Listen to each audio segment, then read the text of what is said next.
Hey, it's Arash Markasi with ESPN Esports here with Kenny Omega. I need to beat you at Street Fighter 5. I don't know why I have to. Yeah, it's something that I need to do. It's my calling. I came here knowing that you're going to bring your stick and you're such a competitive player. And I told my producer that I refuse to leave until I beat you. So one way or the other, I'm going to try to figure it out if we have to be here all night. I know you have time commitments, but I've locked the door and we're going to see how long this takes. So. If I can ask you, as we're playing, I mean, how did you fall in love with this game? Well, when I was a child, my mother would give me a $2 coin. We call it a toonie in Canada. Yeah. And she would ask me to get the Saturday morning paper. Okay. And really, the paper only cost $1.46. So I would have 50 cents left over. That is worth one game in Super Street Fighter. And I would go to my local ice cream store where we had the Super Street Fighter cab. And from there, I just fell in love with the game and, you know, one-on-one play.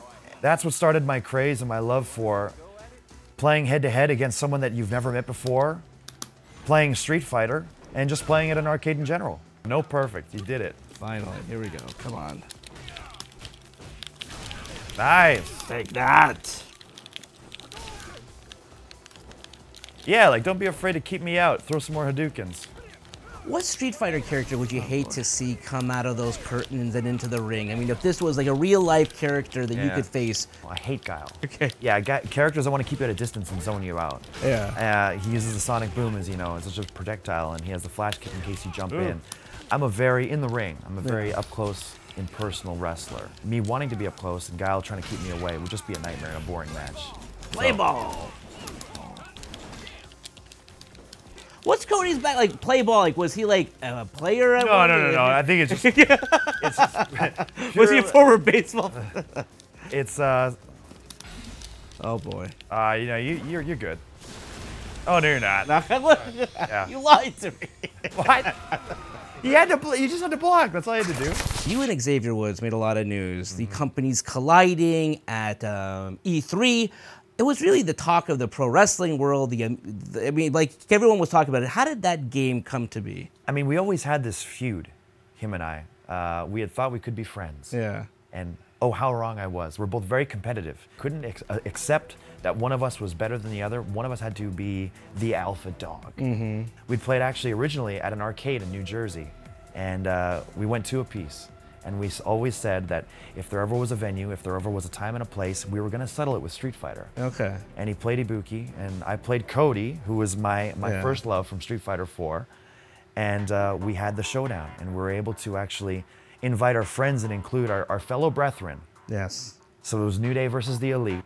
We had it out, and we battled in front of WWE fans, New Japan fans, and just fans of games or people that were passing by, just waiting to see, you know, what was up. And I felt that we perhaps changed the infrastructure. We changed the landscape of what professional wrestling really was.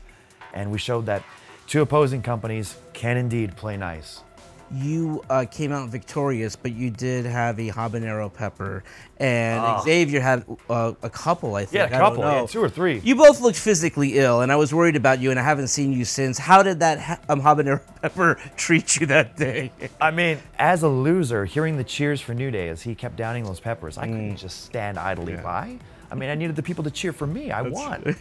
And so I bit the bullet, the proverbial bullet. I took the habanero pepper, and it was one of the worst mistakes. It reminded me of like that scene in Rocky 2 when Rocky and Apollo were side by side. Yeah. We were in side by side stalls in the staff washroom. He ended up needing special medication for his stomach. For real? Yeah, he said, I feel like something's wrong. Not just physically ill, but something could be very wrong.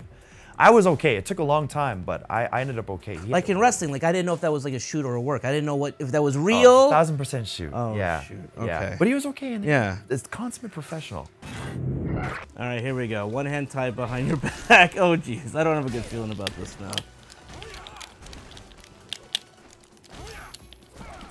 How excited were you to bring Cody back and to kind of be involved in that process, I guess, with like the commercial and things like that? Yeah, I mean, I fell in love with Cody in Street Fighter 4, and for what was really a very casual game for me, wanting to master Cody is actually what got me practicing with the stick. Yeah.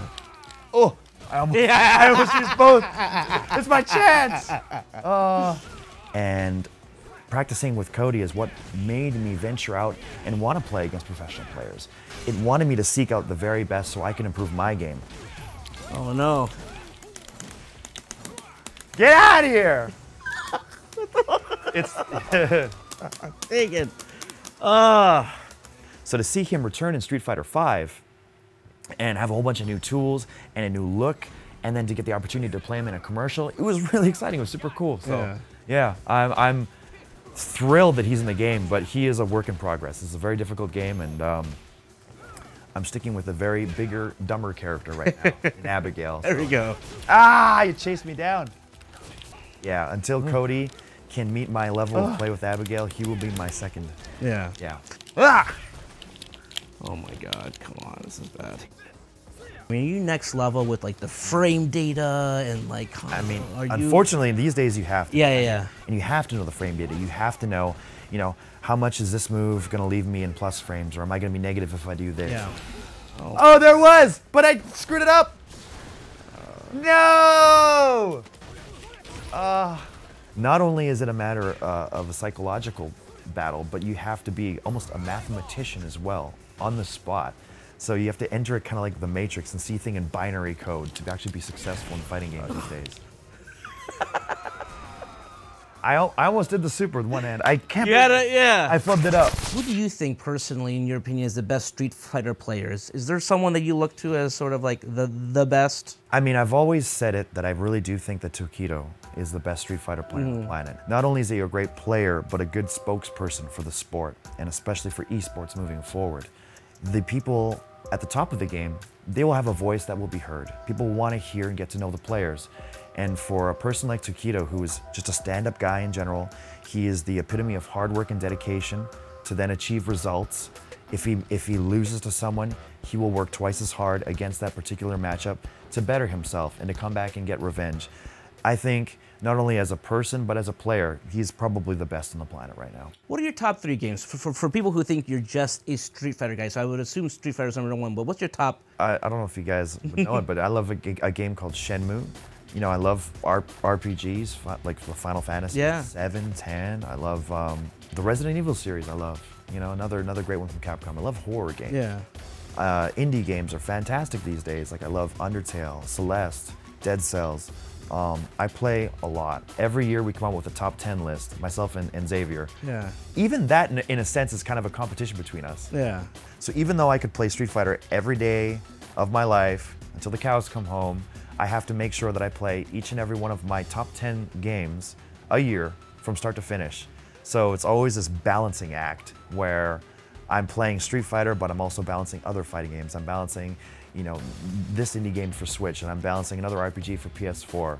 So this really is a passion for me, as much as pro wrestling is. All right, make sure it's on. There we go. You can't see it. Here we go. Where's my controller? We're about to start. Okay. Oh man, this is a big one for me.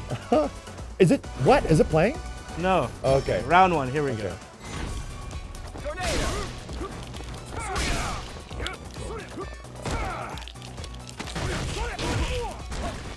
What are some of your passions in general? Gaming, like just being in Japan. I mean, how has that kind of changed your tastes? Even growing up as a kid, I loved Japanese culture. Yeah. I loved anime. All of the games that came from Japanese studios for the NES and Super Nintendo.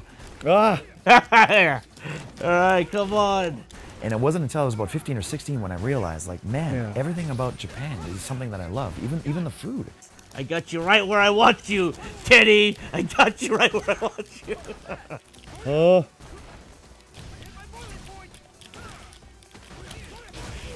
All right. Man, what happened there? It was close. Oh, it was actually close? How is it close? Okay. Here we go. Come on. And then when in WWF at the time started to use Taka Michinoku and the Great Sasuke, I saw that not only do I like the food, do I like the culture, do I like the anime, do I like the games, but even the style of wrestling, which was something I was already making as a career choice, that was something that I enjoyed too. So it's like, heck, I'm just gonna move out and live there. All right, here we go. So You know, I'd always thought that my future would be in Japan teaching English. I thought that my job would be as an English teacher. And then I'd wrestle on the side or train to be a wrestler, what have you. You know, things worked out and I'm able to live the dream and do the wrestling thing full-time in Japan. What happened? Did I win? You did. What?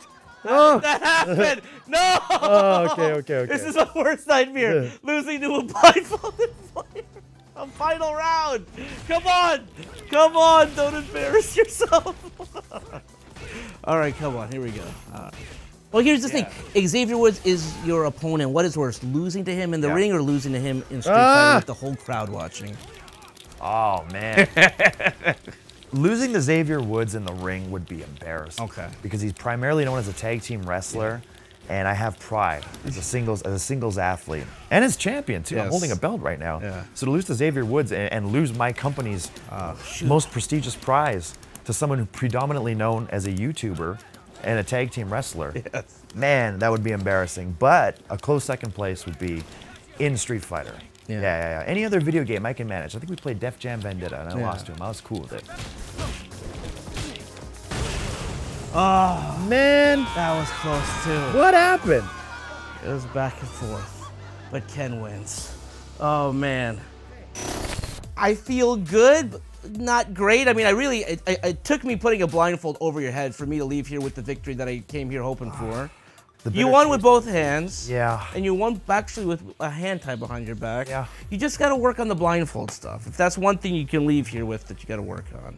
I guess my WrestleMania moment just... That's my moment now. But Kenny, thanks for coming, though. Thanks for giving me my moment, you know? I know that that's not what you came here for. Yeah. There was no way you're leaving me here winner. I needed to have this. I don't know why. I just needed to beat you in Street Fighter one way, one how. I'm not going to tell people that you were blindfolded. I'm just going to tell people that I beat you. Is that okay?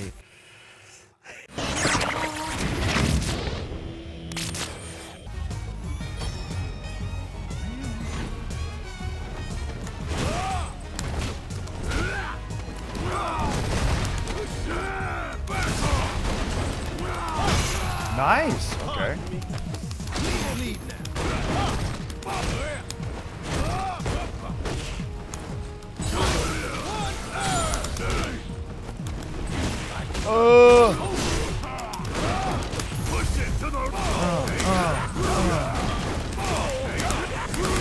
Woo! Get up in there.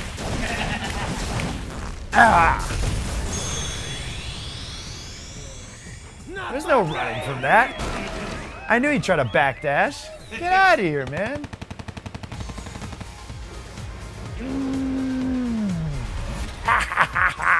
It looks like me.